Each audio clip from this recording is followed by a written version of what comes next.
The nimble, fast-paced nature of the technology sector provides a significant challenge for the antitrust enforcement authorities, and therefore many anti-competitive practices are performed by firms across the industry.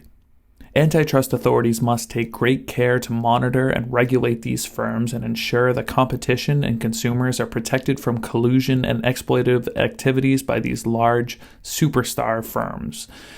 With the growing use of technology in everyday life, it may be time for antitrust authorities to focus more on taming these large firms and ensuring protection for consumers and the market.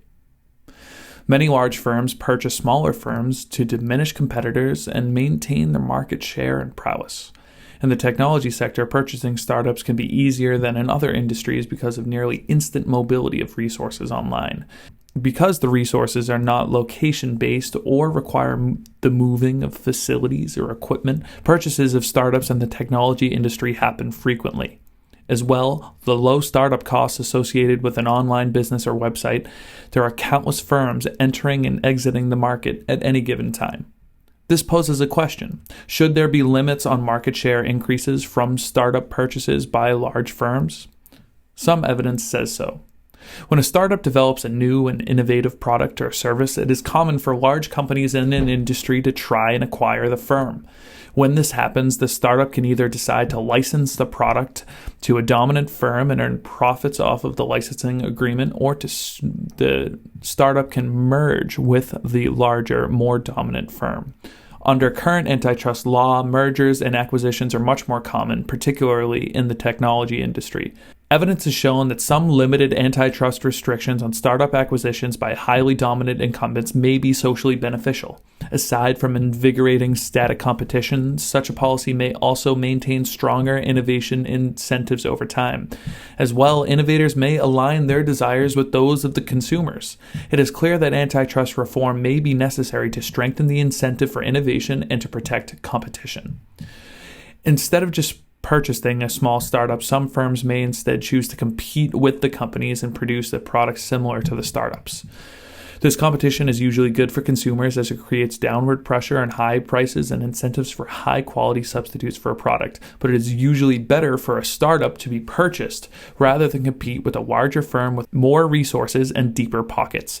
Some small startups optimize themselves to be taken over and purchased by a larger firm, and put just as much work into their reputation on selling platforms like eBay, Amazon, etc., to gain trust from their customers and appear more appealing to large firms. As well, these takeovers mean that the purchaser does not need to build a new product, but instead inherits the purchased firm's product and their reputation in the product market. This can eliminate a lot of research and development costs for the purchasing firm and streamline some of the product rollouts, as previous versions and iterations of the product have likely already been tried by the purchase firm. Because of these benefits, many startups do not intend to compete with larger firms, but instead intend to be purchased by them. With fewer firms in the market, innovation may suffer, and less competition is generally worse for consumers. This evidence suggests that there is likely should be limits on startup acquisitions by large technology firms. Some of the largest companies in the world at the moment are technology firms. Of the top 10 most valuable companies by market cap, 7 are technology and e-commerce firms.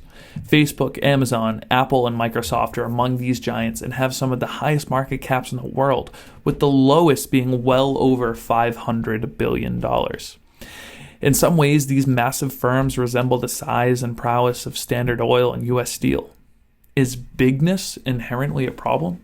Should a firm be penalized for being large? The answer is not a clear yes or no. When the Supreme Court evaluated the case against Standard Oil, they found the case easy to decide.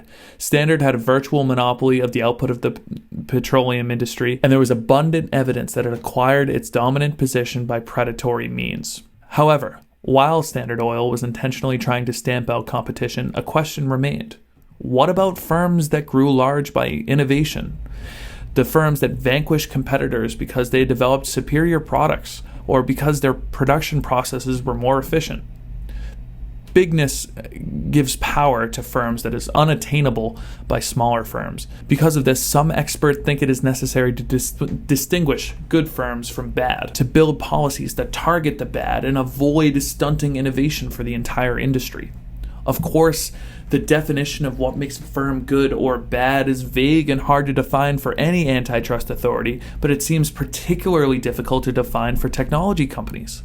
Is their size and might due to malicious, intentional acquisitions and anti-competitive practices, or is their popularity due to word of mouth, convenience, and the nature of their products? Some of the largest companies on earth, Google, Amazon, and Facebook, have arguably grown to their present size because of network effects and internet search, online shopping, or social media. Their popularity of these services and companies are a result of a positive feedback loop that the internet in many ways is designed to support.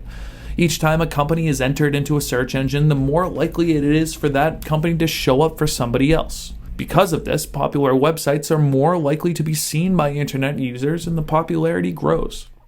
This feature may explain the dominance of Google, Facebook, and Amazon, but is far from clear on how breaking these superstar firms into smaller multiple companies would end their dominance. If one company's offshoot was better than others and gained popularity, it is likely that the offshoot would grow to the size of the original company, and the network effect would take over and grow the firm to its original size once again. The nature of the network effect, this effect of the snowballing popularity, makes antitrust enforcement on these large tech firms particularly difficult.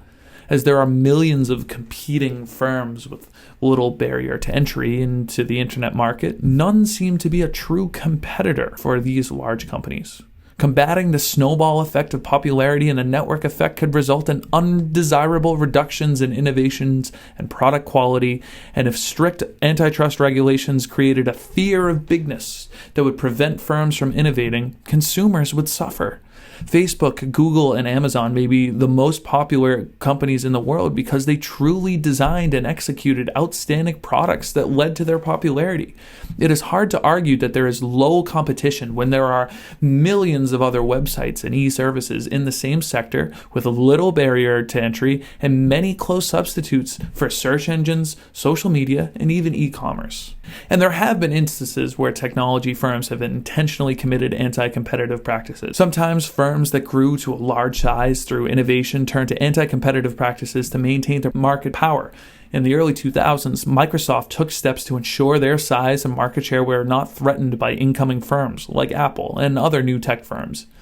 Microsoft promoted the use of their own internet browser by integrating it into Windows software, negotiating exclusive dealing contracts with the internet service providers and software producers, cutting deals with computer makers to install the software in all new computers they sold, and threatening those who made similar arrangements with other browser companies with a loss of business. Their efforts were considered so extreme that even laissez-faire Chicago school antitrust authorities were concerned and felt that action needed to be taken. The Supreme Court settled the case in 2004, breaking up part of the company and leaving Microsoft with a lesson that large firms had learned in the 20th century. They had to change their ways in order to avoid antitrust problems.